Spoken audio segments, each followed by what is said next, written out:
Yo, yo, yo. What's going on, everybody? It's your boy Lonzo Star, CEO and founder of Konkret Comics. Write up some of your favorite titles: The Legendary Acolyte, Zoriel, Liberty Knights, Organic Chrissy, just to name a few. You know what I'm saying? Just to name a few. We are back with another Concrete Approved, and I got somebody really special with me today. This is a Concrete Approved Kickstarter edition as well, so y'all know what that means. There is a book out there for you guys to grab and go consume. And Tarik, if you could drop that into the comment section, by the way. Shout out to everybody on IG as well. We see y'all tapped in on there. Everybody that's watching, please drop a comment on the chat. Let us know who's in here with us. We see we got some folks in. Where we at, man? So we got a couple of YouTube in here. We got some Facebook in here. Yeah, man, tap in. Let us know where you watching from and what you got going on. Without further ado, man, this guy here is a legendary artist, writer, creator, designer, colorist. I could just keep going, right? Letterer, graphic designer. He does everything, man. He's like the Iron Man of comics. He's ridiculous, man. Without further ado, the legendary Tarik Holmes, y'all. What up, y'all? I do wear a lot of hats, by the way, so appreciate you for all the titles. Oh my goodness, it's good to be here. How y'all doing? Nah, bro, it's dope, man. I'm glad to finally have you on the show. As you know, I've been trying to get you on the show for a minute. But here Yes, you are, right? Here yes, you are. You are yes. here, bro. Without further In the ado. in the flesh, I'm finally here. So it's a great opportunity. So thank y'all for for putting me in this platform. So appreciate y'all. No, that's dope, man. We definitely gonna touch on a lot of topics. Um, we're gonna talk about your Kickstarter that is launched right now and actually is doing pretty good. And we're definitely gonna tap into all that, man. But before we do that, I want to really get into who you are and why you are, man. So my first question for you tonight is, what is your origin story? What is my origin story? so as I when I was young, I always had a passion for art and for drawing.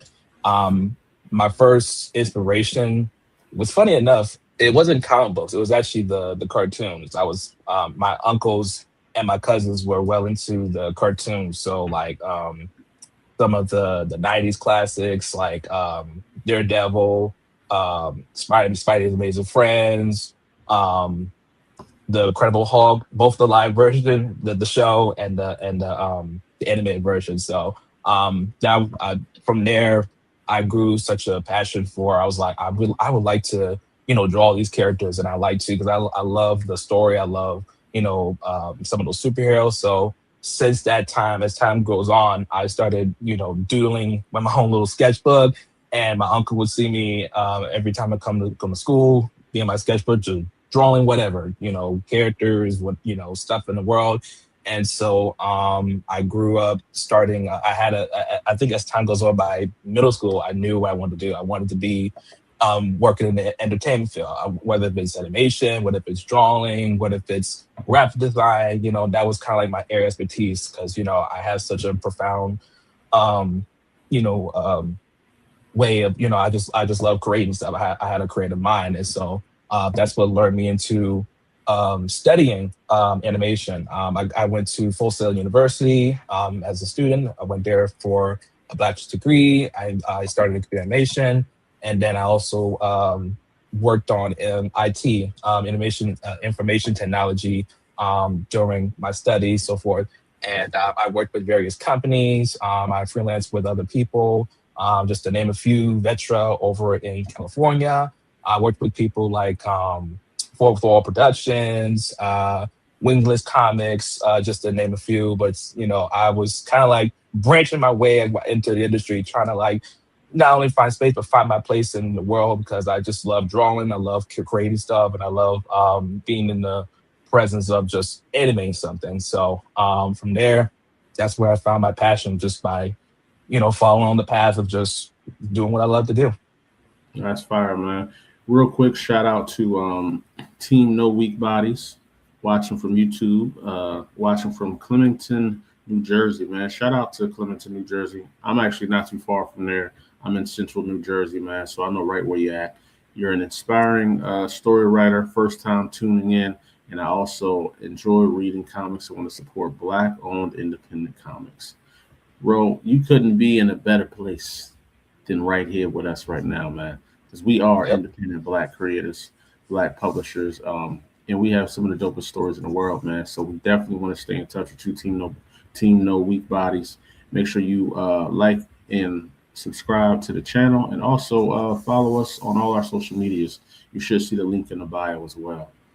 Um, so with this origin story question, I do have a question on it. Do you remember your first drawing? Yes. I actually remember my first two drawings, and it's funny. My first drawing was Spider-Man, of course. I grew up watching the movies, the original Tobey Maguire Spider-Mans, and then I Mhm. started watching the '90s show as well. So my first drawing was Spider-Man because I love the character, I love the look with the classic red and blue costume, and then my second drawing was Batman because I was watching the animated Batman series, the classic one with forgot the name of the guy that played the character, but um, that was my two superheroes at the time that I was really invested in. So I remember very vaguely because I think after that, when I started drawing, my uncle noticed it, and Mhm. as he see me draw, all those characters, he bought me a Batman tutorial book, how to draw Batman from the animated series, and so that's where I was like, oh shoot, I could draw more characters. I got Batman, I got Penguin, I got all these other villains in the book. So, but yeah, I remember very frequently that was like my first go-to characters. What was your first time drawing, like your first comic page? My first comic page, I would say it's tricky because in elementary school, I did what's called a graphic novel where I was writing the stuff, and that was kind of like my first experience like drawing the pages so far.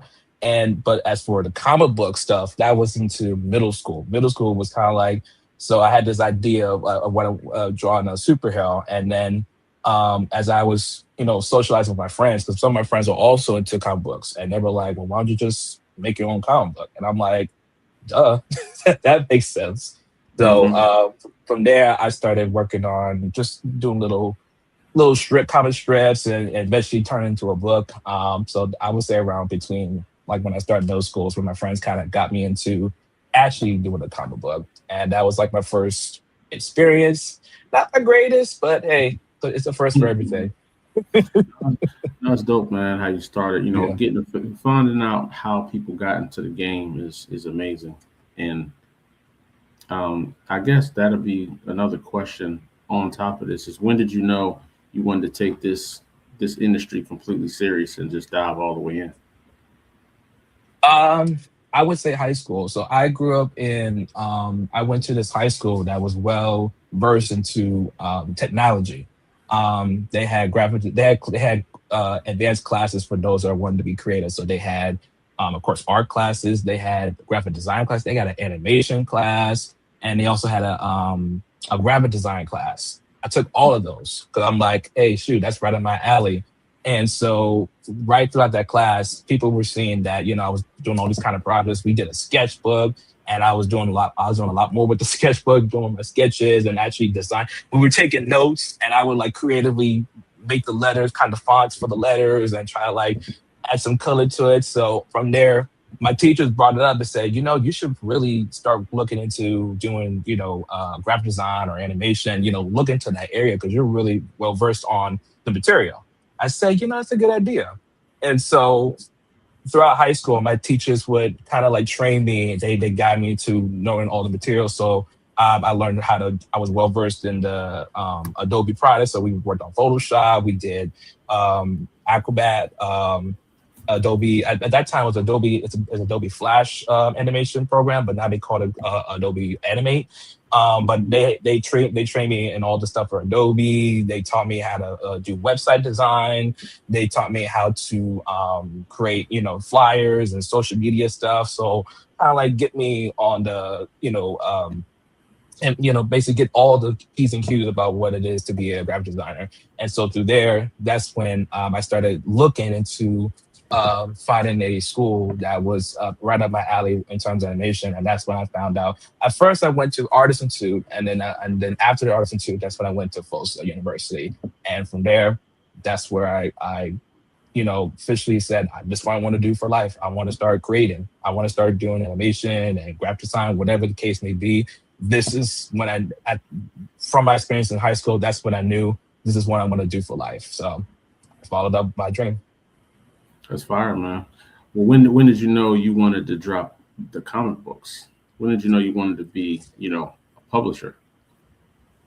I would say around COVID time is right around when, because I had this idea before of creating my own superhero, and just when kind of Atlas got along, because I had this idea of this water-based character, and I was like, in middle school, I was trying to make something of it, but it was just kind of like, whatever, and I kind of put on the back burner because it wasn't really on my radar. And so right around when COVID happened is when everything kind of shut down. And at that time, I was reading comic books. I was reading the main two, Marvel and DC. And at this some point in time, a lot of books wasn't really kind of going what I wanted to go, so I wasn't really feeling the story. And that's when, for some reason, I stumbled upon a lot of these independent creators on social media because they were posting all their stories and all their stuff. And I learned that how they were spending their time self-publishing and getting their stuff out there, and people were enjoying the books. And of course, people say, these books are a lot more or better than the other two. So I was like, I wonder if I could do that myself, because I got this character, I got this idea, maybe I should start investing and working on making it as a series. And so I did that. And as I progressed after COVID, I spent a little time learning the fundamentals of publishing, learning the fundamentals of how to make a comic book, how much time it takes, learning how to manage marketing and so forth. So I spent all that time prior to COVID to where I am right now. And that's when I decided, you know what, this is really sticking. So I might as well stick with, working on the series. And that's when I started learning to publish. It's been a tremendous journey so far. I think I would say this will be about 4 years now. So since I started self-publishing, 4 years, and it's never been better. It's been better than 4. So a lot of people are starting to, kick in on the series, and they said they love it. They'd like to see more of it. And so I was like, that was kind of like my drive, my motivation. I was like, since the people are enjoying it, I don't want to just stop here. I actually want to continue, working on this stuff because people are loving what I'm putting out there. And so that was kind of like my go-to, saying, you know what, let me just go right ahead and start us off. Let me finish it. So I got another question for you, man. Yes, sir. What are your biggest inspirations? Ooh, biggest inspirations. I would say my biggest inspirations, no joke, I would say Concrete's one of them. Because Concrete was don't do that. Because I would say Concrete was one of the few people, when I mentioned about seeing the people who are independent during COVID, Concrete was on my radar. Because right around that time, that's when you guys started. And with your series, you had 3 series at the time: Acolyte, Odina, and Absolver. And that's when I was like, oh my God, what is this? Because again, at that time, everything, all the other series I was reading from Marvel and DC and other publishers, crap. I was like, I ain't feeling it. Then I saw what Concrete was putting out. I said, ooh, I need to do something about that. So that's one of my that's one of my inspirations. And of course, Danny Quick over at Fourth Wall was also one of inspirations. There's some other people in the industry that I look to that also works for Marvel, or at least work for Marvel. Jim Lee, J. Scott Campbell. I actually met with one of the colorists for Marvel, Jason Keith, at one of the Comic-Con. He was very cool. Frank Cho. And there's a lot of people to clean on, but these are people in the industry that I looked to as I was in my journey of creating comic books. But these are just to name few, a lot of people that I look up to get to where I am right now. That's dope, man. Is there any non-industry people that uh, inspired you as well? Yes, my family, they always been with me every step of the way. So no matter what idea I have, no matter where direction I'm taking, they're always behind me 100%. Hmm. Especially my mom, my aunts, my uncles, my grandpa. They're always there with me because they love what I'm putting out there. So I'm very glad. I thank God for each and one of them for always being with me every step of the way. To all of my friends and peers from high school, from college, the ones I still stick up to. I've got a friend over in Florida who's always checking up on me. So he's the one that was kind of like give me the idea of to do a comic book. So shout out to him. Shout out to my teachers over at Wholesale and Artisan too that kind of pushed me into doing what I'm doing today. So, but yeah, those people they've been out there since the very beginning. I'll always be grateful to every single one of them. Well, that's fire, man. Inspirations definitely play a major part in just who we are, who we become, and the stories that we want to tell, man. And as we got Yeah. people that are joining in right now, I wanted to double back and play the trailer again for you guys. So uh, to show you the reason why we're here, because again, this is the Concrete Comics Concrete Approved podcast, but we do a special Kickstarter edition for people that we truly believe in, man. And this is the trailer for Atlas 3 and 4. Check it out.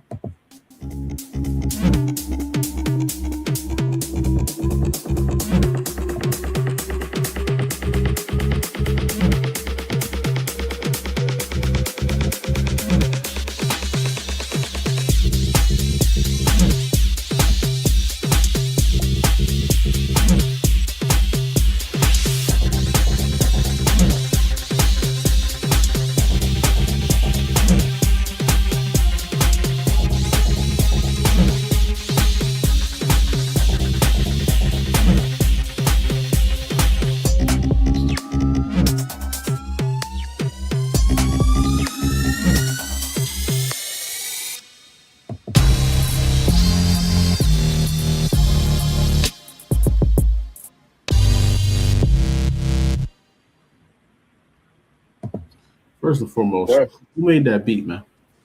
Hmm? You gotta give a shout out to my editor. He did the beat for the trailer, so I gotta give it to him.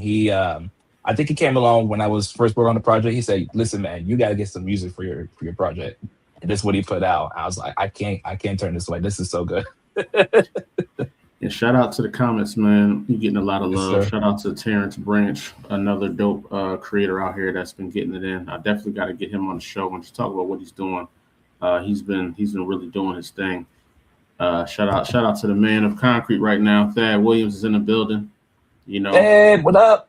make sure y'all go check out his Kickstarter as well. And Tarik played a major part in this Kickstarter and that character Solar, man. So it's just amazing having you on. You got some other comments. You got Morgan Iverson on here. The homies.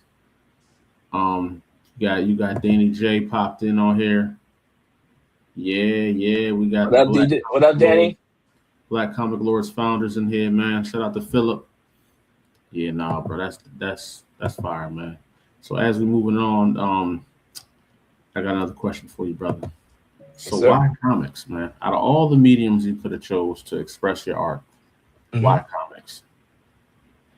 Comic books was a way for me to kind of like close the window of reality right now to kind of like immerse into this kind of imaginary but super dope universe. It was kind of like my go-to when in times that when times are kind of like whatever's going on around the world.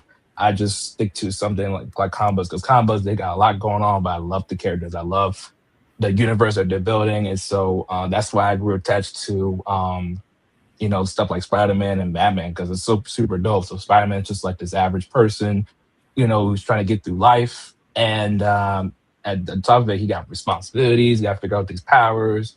And so that's what I grew attached to reading about because I'm like, oh, this is something you never seen before. And, it's something that that gives me like a window of just open in a way, just kind of seeing how there's a lot of themes going on with the world, with the comic books, and because there's a lot of messages and a lot of themes, a lot of things to you know grab hold of and apply it to the world today.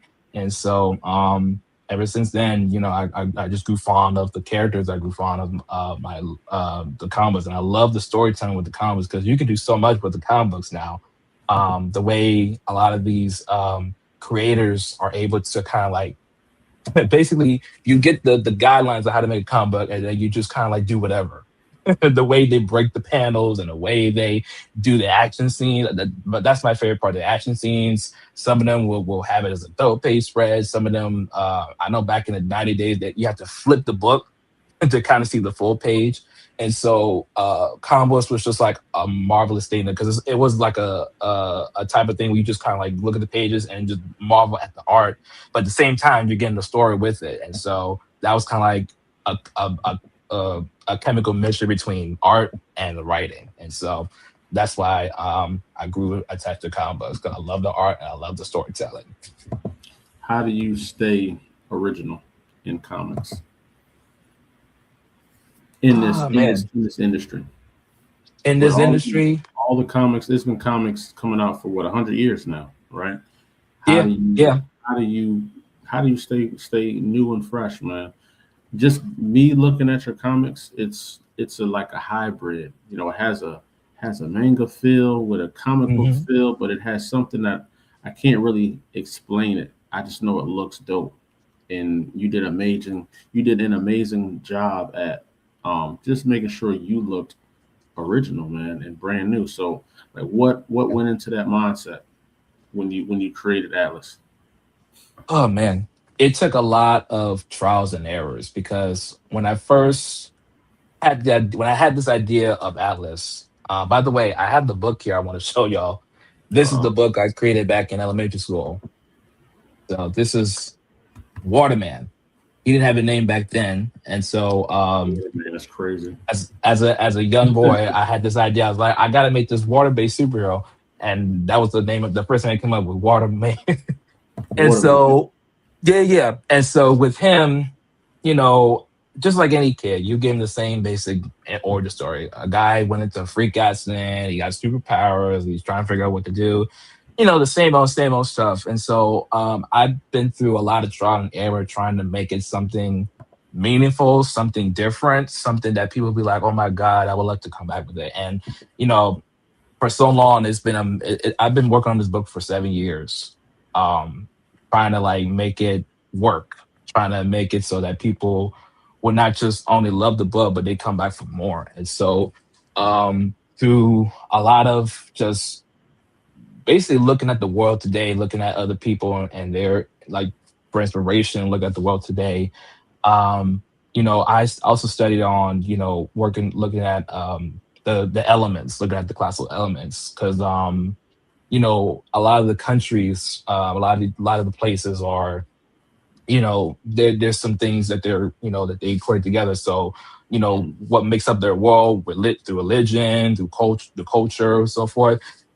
What they have in common is the classical elements, because each of the elements represents, what they, an ensemble. So, water speaks about pureness and life. Fire speaks about, anger and rage and so forth. So each culture, has that importance. It speaks about their culture. It speaks about, what they represent for them and for their race. And so, when I came up with this idea, I said, it would be dope to see a world where the universe was built on these 4 pillars, these 4 powers, with the earth, water, fire, and earth. And so that's when I kind of had like this light bulb idea. I said, you know what? I think I just got a dope series that I think people will grow attached on. And so, so I took that concept and I was like, what if, let's make Atlas essential to this power where he's part of an elemental race. There's this race of people that started in the very beginning. And like the universe had granted them all 4 of these powers. They created their own little race. And then as time goes by, centuries later, the human race is not just the human race. You got people who have inherent powers. Some of them aren't even aware of it. Some of them they might even know, or it's been kept from the history books. And so that's what lured me into world building this series, because I wanted to build a universe where, as we learn more about Atlas, we get to see on the other side. So not just Atlas' story, but we see what's going on in the other world, because everything that's affecting him is also affecting the world. So from Atlas losing his mother, and from seeing that there's some conspiracy going on with her work life experience. At the same time, the same people that went after her job, they got a war going on, because their history has been rewritten. They've been kind of thrown out, and they're going to overturn the government because they want their land back. And so then you also get into theories like, well, okay, if this race was been a long time, how come we just not heard about it? Why has the government been so secret about it? And then why they're so adamant about eliminating this race? What's so dangerous about these people? And so as these ideas go by, that's when I started, developing the series. So throughout, that's how I got my inspiration to kind of go original, because I was trying to think outside the box. I'm like, we already have this Free Gadsden story. What else is there could I explore on? Because Right. It's sad to see that for creators in this type of year in 2026, all the ideas are kind of like thrown out there, but there's always something that you can like, okay, we may have this, but what if we twist it this way? This person may have a free accident, but what if he didn't? What if the accident was intentional? So you see what I'm saying? For upcoming creators trying to go some original, that's my approach. I would just try to find something that seemed familiar to people, but kind of twist the story so where it's like, hey, this is something different. I might go behind that, because you know what? We may have seen it a dozen times, but what if it happened that way? What if the ending to this happened in another aspect? And so from there, my brain was like, oh my God. So that's what led me into, developing Atlas into where he is right now, where he's just and he's in conflict with both worlds, his own personal world and then the world in his town where they got this conflict going on. So from there, that's when I realized that's dope. I got an original series. So you got a few comments while you were, explaining all that gloriousness. Shout out to your boy Morgan Iverson, man. He said one of the dopest art styles and the toughest colors of anybody I know. That's a major compliment right there, brother. That's a major compliment. We got the infamous Paige Alfred in the building, man. Shout out to Paige Alfred. Hey, what up, Paige? One of the pillars in the community as well, man. I consider him a master Jedi. He was out here killing it before I, stepped on the scene, man. So major shout out to Paige Alfred for just being an inspiration. We got Charlie Matthews, man, one of the illest supporters of the indie comic community. Yes, Charlie sir. Matthews, man. Shout out to him. Snap your fingers for Charlie, y'all. Come on, snap your fingers for Charlie. And then we got my man Ronnie. Ronnie from the DMV. What's good, y'all? I just backed. So you getting backers now, man? How many backers have you had in the last couple minutes, man? It's been going up?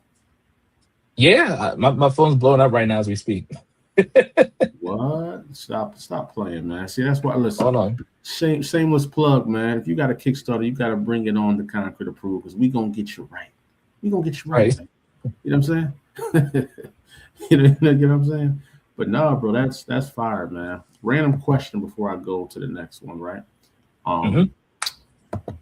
The world of Atlas versus the world of Avatar. Who wins? You talking about The Last Airbender or The Last Airbender?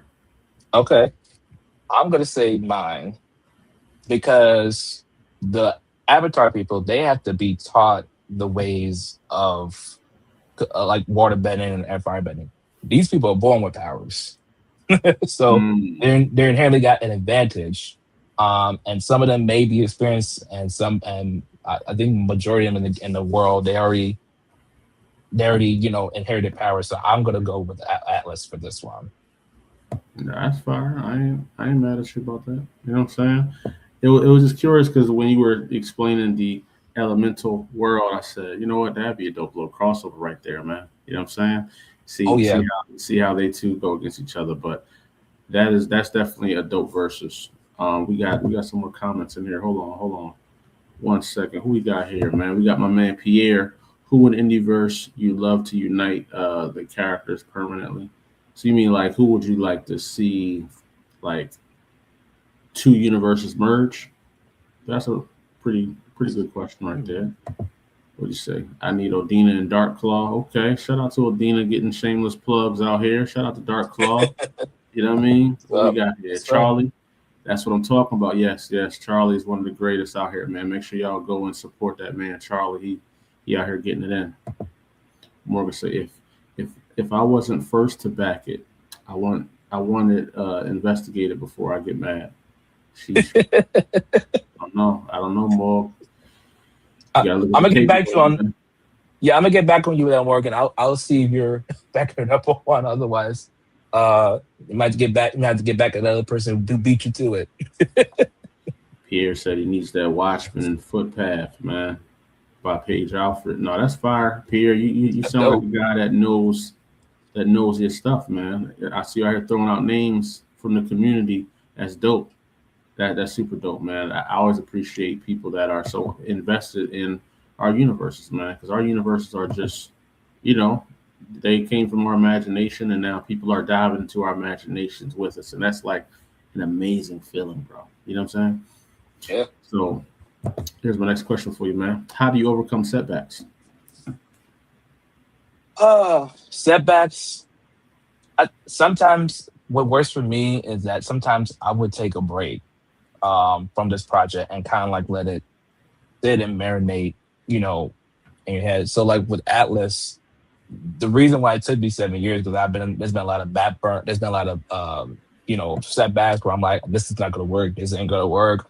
I don't know how this is gonna turn out. And so what worked for me was kind of like give it, just put it down for a bit and kind of like let the ideas flow in my head sometimes. So I'll probably just like, go outside and, drive somewhere or eat a good meal or something like that. Just kind of like get my mind off of things. And it tends to work for me because as I'm out in the world and I'm trying to, do whatever, a lot of ideas just kind of pop in my head and say, oh, would this be dope if this would happen? Or would this be dope if you did like this?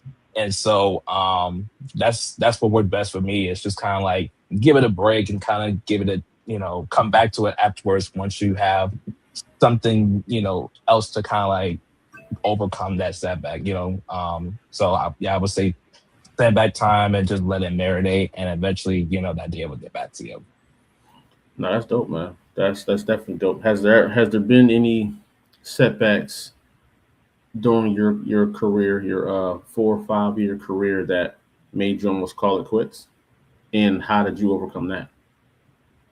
Yes, there's been times even in my career where there have been love with setbacks and a lot of times what I would do is I would sometimes move on to another project. Like if this project don't work, let me move on to something else.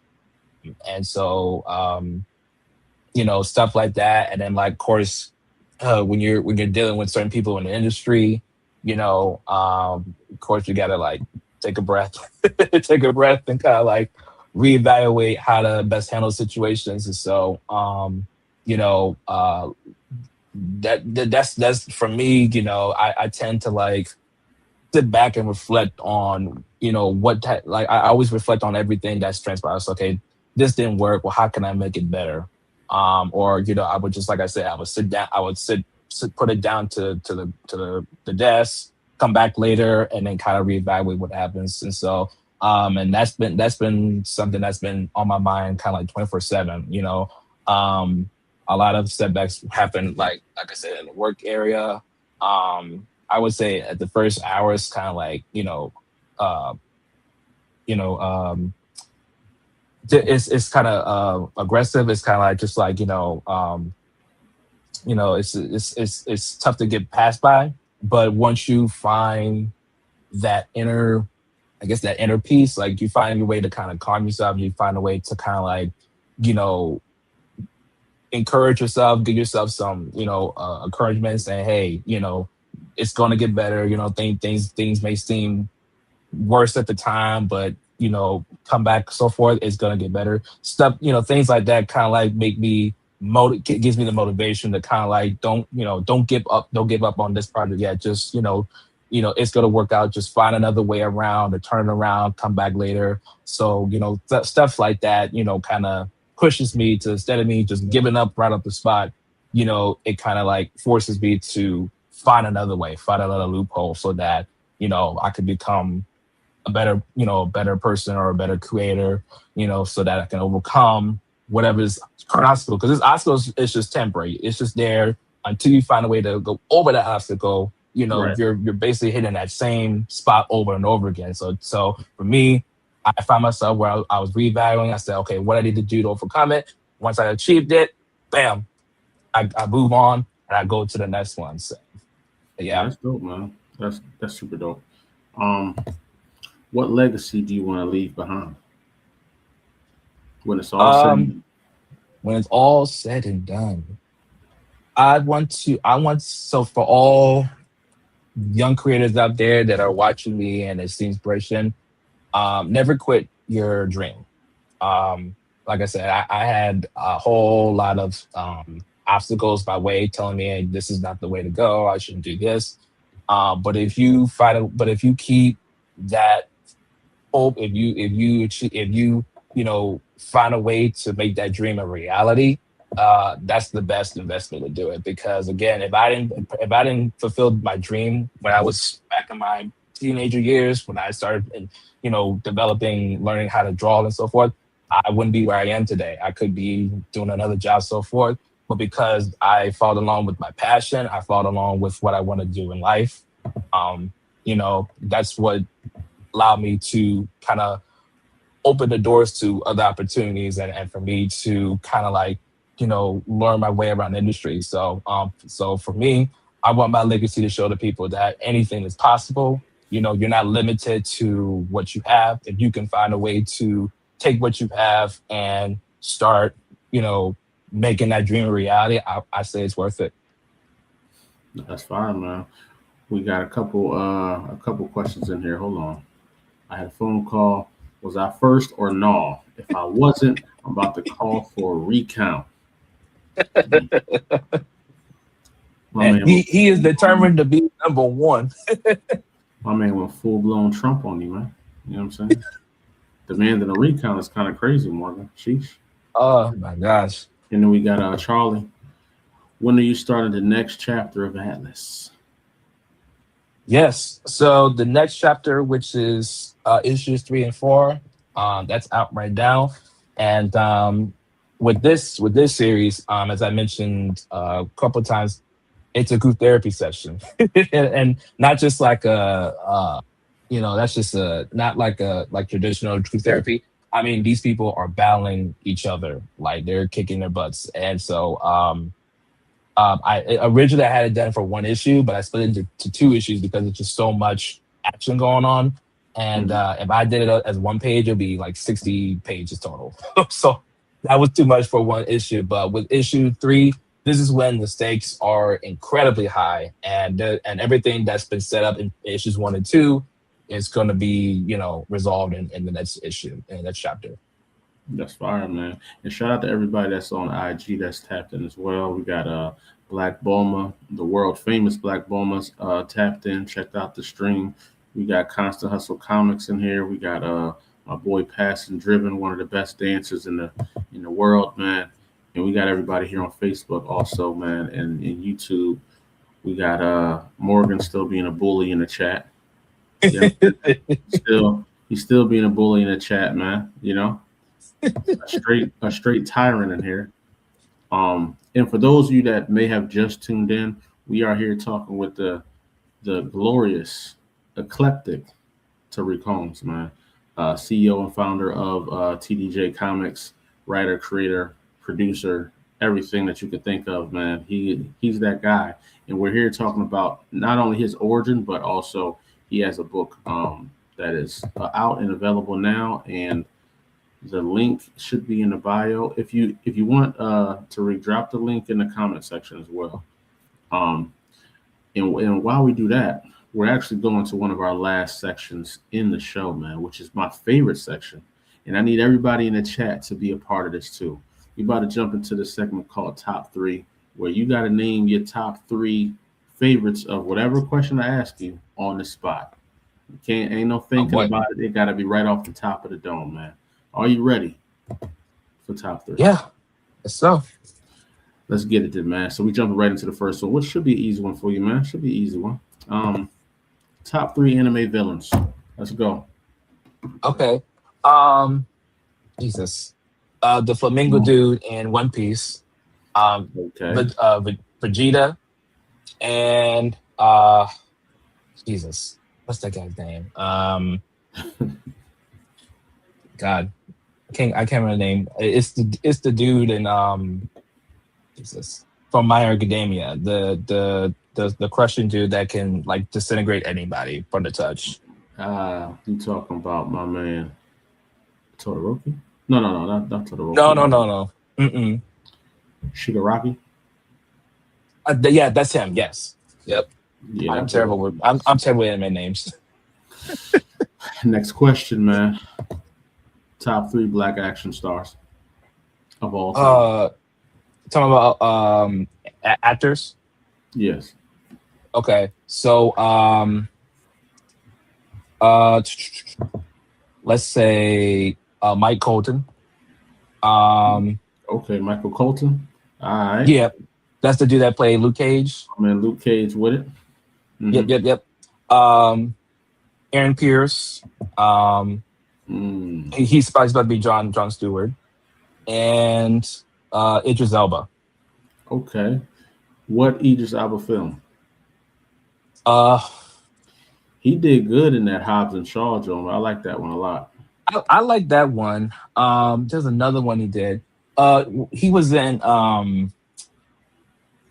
He played in Pacific Power too, didn't he? Dark Part 2. I was thinking of Pacific Rim. Pacific Rim. He definitely he was in there as well. Love that one. That's fine. Yeah. So my third and last question for you, man. Top three favorite car or cars in movies. Okay. Let's do. I like the Broncos. Bronco, Mustang, and No. I mean specifically like in a movie, like Back to the Future. Like Back to the Future. Yeah. Like Okay. Diesel's, you know what I mean? Yes. Yes. Okay. Can I include spaceships? Nope. Only cars. Just cars. Okay. Yeah. So okay. I'm trying to find another way to do it. Okay. So, oh man, I love Fast and Furious. It's some tough car movies out there, man. Hey, chat, there's a lot of cars. Please type in your favorite cars, man. Yeah. And we got my man Morgan dropped some bangers right here. Wesley Snipes, Michael J. White, and Denzel Washington. You can't go wrong with that list right there, brother. Yeah. That list. Yeah, Wesley Snipes is dope too. Mm-hmm. Okay, so cars. Okay, Vin Diesel's car. That's one. Hey man, it's a list, man. It's a tough list. I know it's tough, man. There, man. Oh my God. Some would say it's in the Turtle van. You know what I'm saying? The A-Team van. Yeah. You know, some dope. Yeah. Ones. It's funny because I never think of it as cars. So, okay. Knight Rider, you know what I'm saying? Yeah. Okay. So let me do this way. So Vin Diesel's car. The Batmobile. I like the. Good one. Yeah, I like the. It's hard to tell which version I like because there's some of them I like, some of them I don't. And last one, let's say the one from Back to the Future. The DeLorean? Yeah, the DeLorean. Ain't nothing wrong with that. I love a DeLorean, man. Yeah. If I could get one, I would, man. For sure. I was looking a couple years ago, man. I said, man, I know somebody's selling one like that's beat up that I can restore or something. But yeah. That didn't work. But But no, thank you for playing top three, man. That's where I try to put you on the spot, see what That you was know, tough. see where your mind's at, see if it's worthy. You know what I'm saying? Uh, my boy Yeah. Maddie, one of the biggest concrete supporters in the building, said the 2006 Camaro that was in Bumblebee in the Oh Transformers yes. movie. Yeah, That the that was Camaro. one of the ones. That was That so was cool. one of the Yeah. ones right there. Yeah, That's man. yeah. Yeah, man. Who we got? Who Hmm. we got? That WRX from Fast and Furious for sure. James Bond Hmm. joint in the Daniel Craig's run. Yeah, that was fire. In Hmm. the Batmobile and the Dark Knight run. Yeah, the Dark Knight run was Yeah, yeah, definitely the Dark Knight one. me I love that personally. one. I like the one Yeah. in the Batman, but the one that Ben Affleck had was crazy too. Like let's not forget Ben Yeah. Affleck's whip was fire. Yeah, see that's what I'm stuck on between the Ben Affleck's version and the Dark Knight's version. The Batman one's Yeah. pretty cool, but to me, that's kind of like the starter one. The Ben Affleck one is hard to beat because it's Ben it's Affleck kind of like was fire. Like because it was yeah, more sleek. It looked like a regular car, but that thing was strong, man. It was yeah, the Ram car. Yeah, yeah. I like it Ben Affleck joint was dope. Now the yeah, one with the most aura is obviously Michael Keaton's. His had the most aura yeah, out of all of them. yeah, yeah, You know what yeah. I'm I saying? agree. I You agree. can't deny that. But Yeah, we it's got, hard to beat that. like I said, the Wraith, Knight Rider, and the Batmobile. Michael Keaton for sure had that aura Hey, right Michael there, Keaton. man. Had that aura. Yeah. Having the bike hop out, the Batmobile was dope. Yeah, that was that Yes. that could push it over the top right there because that bike Yeah. was Yeah. fire. Yeah. You know what I'm Yeah. saying? Yeah. But no bike beats the Pee Wee Herman bike though. You know what I'm saying? That's the pinnacle of all bikes. If you watch the Pee Wee Herman movie, that's the pinnacle of all bikes. There's no bike greater than the Pee Wee Herman bike. Oh Okay, my goodness. we gonna stamp that and leave it there. There will never be another bike greater than that one. I don't know My man, I know the comments are ready for that. my man Morgan getting a little crazy though. That Jeepers Creepers truck was definitely something that Vin Diesel would have had to take out, man, because Yeah. that thing was moving. That thing was moving. Vin Diesel's probably the only match for that Jeepers Creepers truck, man. You know what I'm Yeah. saying? That man was built for car Don't do commercials. this, Morgan. Come on. It ain't it come on, bro. Don't do this. The bike wasn't hitting like that. It was ET. ET That was was he yeah. made the bike move, man. Don't do that. Yeah. Pee Wee bike had a mind of its own. It was like a first transformer, man. Stop it. You know what I'm saying? Stop it, man. Yeah, yeah, man. That Pee Wee bike, y'all know what I'm talking about. He went around the world for that joint, man. Oh my God. Pee Wee was killing cats for that bike, man. Yes, I think Pee I Wee think was my mom pushing would agree. buttons for that bike, man. I think my mom would agree with you because she watches PR. Bro, So, that Pee Wee Herman bike. oh Trust man. trust me. Yes. If there's any movie that wanted to make you ride a bike, it was that Pee Wee Herman movie, man. You know what I mean? Yeah. A lot of Yeah. people ain't really come on, Mark. See, he Oh doing too much, man. man. Oh He going man. too deep into the cloth now. You know what I'm saying? Like he went beyond uh he went beyond super ultra, man. You know what I'm I saying? mean, well, I mean, you kind of Look opened at it. him. You said any car there. Look at him now. He out here in the 70s now with the mystery machine. Come on, Mark. Oh man. Mark, I don't know Oh when you were man. born, but you know what I mean. I need you to relax, all right? I need you to relax a little bit, man. All right. Now, before we close out, let's lock in, man, on what we came here for, bro, and that is the Yes, Kickstarter, bro. So I know you sir. you got your page up, right? I'm about to give you access to scroll and just feel free to talk. Yes, Give everybody a tour of the Kickstarter and what you got going on, man. sir. All right, everybody. This is issue 3 and 4 of Atlas. This is where the stakes, like I said, the stakes are incredibly high. This is a huge project because we're super excited. We're down to 4 issues of Atlas, and so with this story in issue 3 and 4, everybody is out for blood, and so we got my boy here, Keith or Magnitude in the series, who's a a pain in their butts because he wants to his people been thrown out of his city, of his town, his citizenship. So he wants to bring back the world what it used to be when the elements were on top. So he went to the government and told them, listen, either you're going to surrender to us or we're going to expose everything that you've done to your people, and we're going to, drag it out and we're going to put you in the ground. So with that, that is issue 3 and 4. And so we have our covers. This is the main connecting cover. So you see it's literally the main 5 characters. So Atlas, Derek, Gaetano, Princess Amara, and Josiah in the battlefield.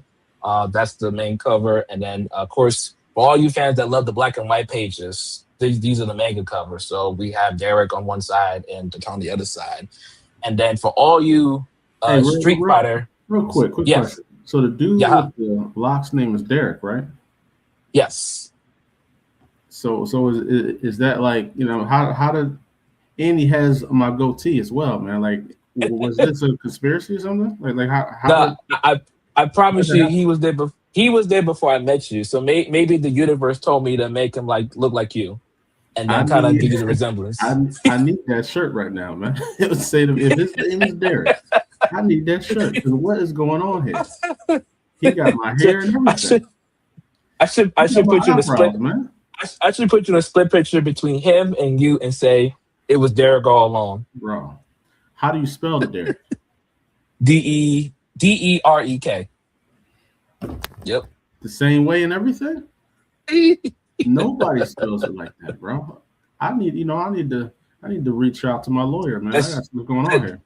Listen, that's your doppelganger. That's your long lost brother. And what this is the crazy brother in your story? So he's one of the elite members. So he's the villain. So he's this crazy lightning cycle. So he's just on a killing spree. Yes.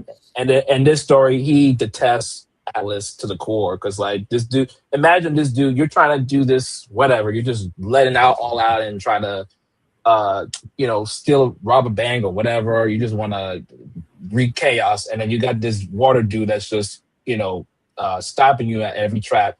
This dude's like, oh, I'm ticked off. I need to get rid of this man. So this is Derek right there, and so that's his persona. And then of course his friend Josiah, which is over here. That's his partner right there. But these are all members of the elite squad that live underground, and so they literally just rose up and they started wreaking havoc. So not only did you use my likeness, you made me a killer. Unintentionally, like I said, the universe told me. The universe told me. I had I never met this man. Just for the record, on social media, I never met this man prior to creating the series. Crazy, it's just it's a conspiracy. It might be a conspiracy. I'm telling you, the universe just told me this is the character. Call him Derek. He has the break. He has the locks, and make him a psychopath. That's chat. Chad, I need you to let me know if you believe this man, because that's my signature goatee right there. You know what I'm saying? Like I've been rocking that forever. You know what I'm saying? And he got my eyebrows. He got it all, man. All he need on is a hat right now. That's crazy. That's all that's missing.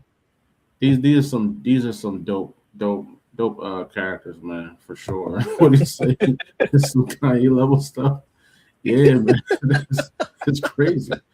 That's crazy. I gotta contact my lawyer, man. Like I don't know if this is legal. You know what I'm saying?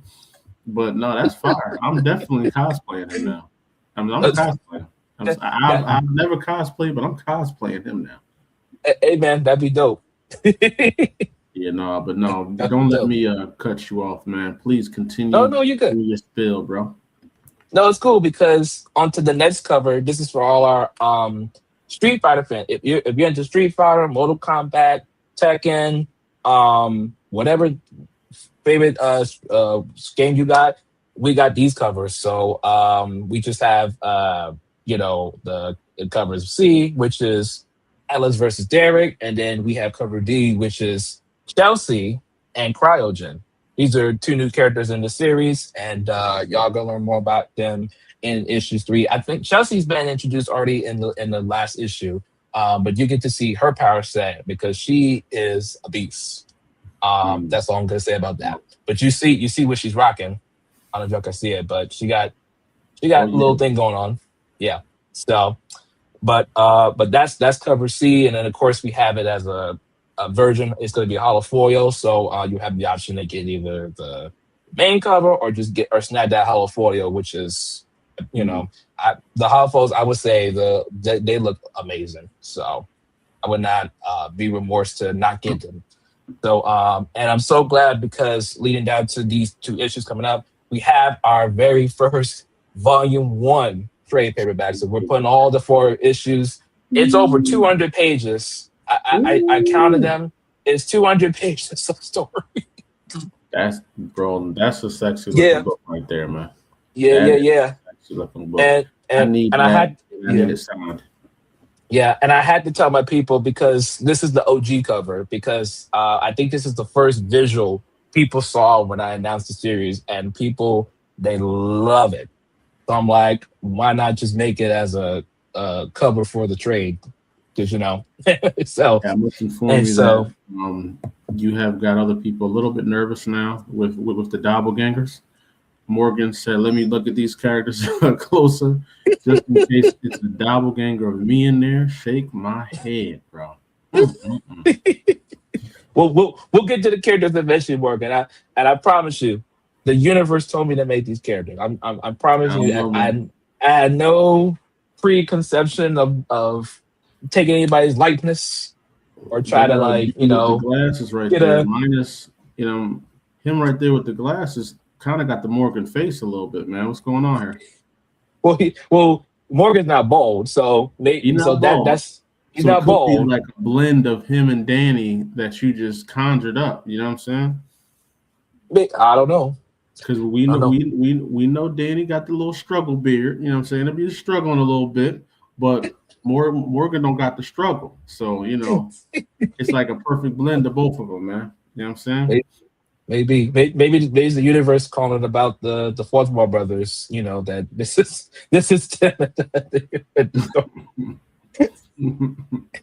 No, that's fire, man. So you got a trade paperback, 200 pages, man. Yes, sir. You got a lot of great things on this Kickstarter, bro. And how many days you got until you? We have. Let me see what it says. 24 days. Wrap this all up. 36 backers and climbing. You're sitting at 1822. That's amazing, bro. You got a lot of days to really knock this out the park, man. And yes, sir. I know you're gonna do it because this is a great product. This product is definitely Konkret approved. I personally love it. I have a few of these issues. I got them signed as well too, so that's dope. I even got a Acolyte and Atlas special cover that you made for me when we was in Baltimore, man. You do, yes. I mean, I got a cover that no one will ever have. You know what I'm saying?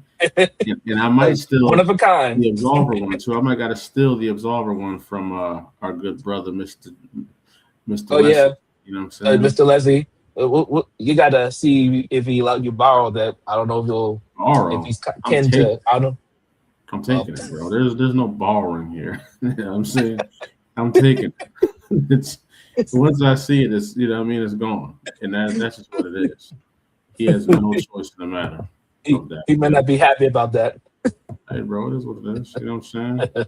Hopefully he know. Hopefully he know how to rumble, man. You know what I'm saying? Teach that boy how to fight, man. You know what I'm saying? Teach that boy how to rumble. You know what I mean? But nah. It's definitely dope, though, man. Oh, man. I truly appreciate you being here, being on the show, talking about what you love, man, and what you got going on.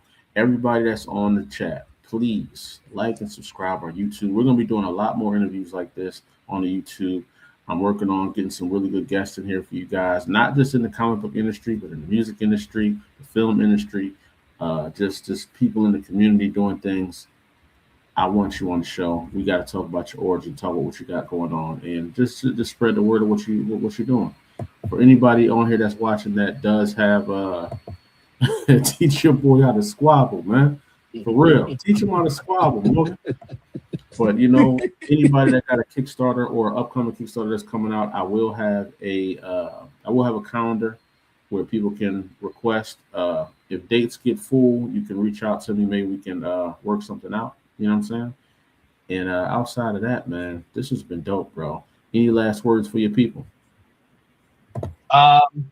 Yeah, just like he said, we got 24 days to go. I want to thank y'all to all my day one supporters, or those that have been with me since day one, since I launched this project in 2023. Thank y'all so much. Thank y'all for spreading the word. Thank y'all for helping me get to this far. Like I said, it's 4 years in the making, and I wouldn't be able to get this far if it wasn't for the fans, for all those that enjoy the series. And yeah, so like I said, share the word, spread the word, let people know that Atlas is back. And he's, like I said, he got not one, not two, he got 3 books. So go come and get it before it's gone. So, but I appreciate y'all. Thank y'all so much for all that you do. So thank y'all. 3 books is fire, man. What do you say? Each last word to escalate. Oh, yeah, it did. It did. Nah, man, but y'all heard it, man. This has been Konkret Approved. It's your boy Lonzo Star, CEO and founder of Konkret Comics. Make sure y'all go and follow, like, and share this page, this interview. Make sure y'all go and support our Kickstarter that we got live right now for Solar the Sovereign, #1. It's actually issue 0 and issue 1. And issue 0 ain't no mini issue. It's about 20 Oh pages. yeah. It's By the way, because Solar is working on his comic book, because someone did put it up on social media, me and Solar are getting together, are working on a print. So if you guys back both our campaigns, you're going to get exclusive print of Solar, the Sovereign, and you're going to get Atlas in the print as well. So be sure to check out my boy Thad and his project, because it's dope too. That's hard, man. No, I appreciate that, bro, and I appreciate the shout out for that boy, man. Everybody that's been watching and tuned in, y'all know the vibes, man. Every Tuesday we're going to be doing a Konkret Approved, but we will have random days like this as well. We're going to be popping out, especially for Kickstarters. Kickstarters will most likely be Thursdays for when we do those interviews. But y'all know the vibes, man. Charlie, thank you. Morgan, thank you, and everybody that's been tuned in. Keep it concrete, man. For sure.